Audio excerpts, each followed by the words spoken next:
ترجمان پاک فوج نے کور کمانڈر پشاور کے حوالے سے سینئر سیاستدانوں کے حالیہ بیانات انتہائی نامناسب قرار دے دیے۔ پشاور کور کی قیادت ہمیشہ بہترین پروفیشنل ہاتھوں میں سونپی گئی ہے۔ ایسے بیانات سپاہ اور قیادت کے مورال اور وقار پر منفی طور پر اثر انداز ہوتے ہیں۔ ISPR کا بیان۔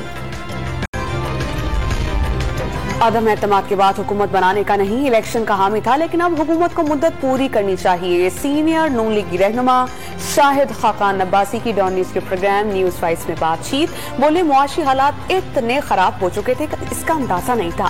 اس صورتحال میں 6 ماہ کا کیئر ٹیکر سیٹ اپ کیسے چلے گا؟ مخلوط حکومت پہ فیصلہ صرف نون لیگ کا نہیں، لیکن مشکل فیصلے کرنا ہوں گے۔ چیف جسٹس آف پاکستان مبینہ بیرونی سازش پر جوڈیشل کمیشن کی سربراہی خود کریں۔ صدر عارف علوی نے جسٹس عمر عطا بندیال کو خط لکھ کر درخواست کر دی۔ ملک کو سیاسی اور معاشی بحران سے بچانے، صورتحال مزید بگڑنے سے روکنے کی ضرورت پر زور۔ گلگت بلتستان میں گرمی کے باعث گلیشیئرز پگھلنے کے عمل میں تیزی، دریاؤں اور ندی نالوں میں پانی میں اضافہ، بہاؤ میں اضافے سے اراضی کا کٹاؤ بھی بڑھ گیا، قریبی آبادیوں کو خطرات کا سامنا۔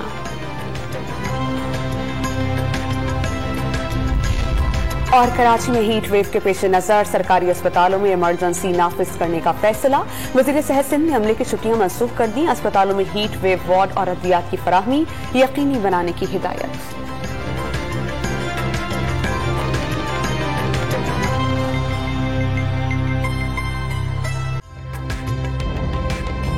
تازہ ترین ویڈیوز کے لیے ہمارا YouTube چینل سبسکرائب کر کے بیل آئیکن پریس کریے تاکہ آپ کو ملے ہر اپڈیٹ سب سے پہلے۔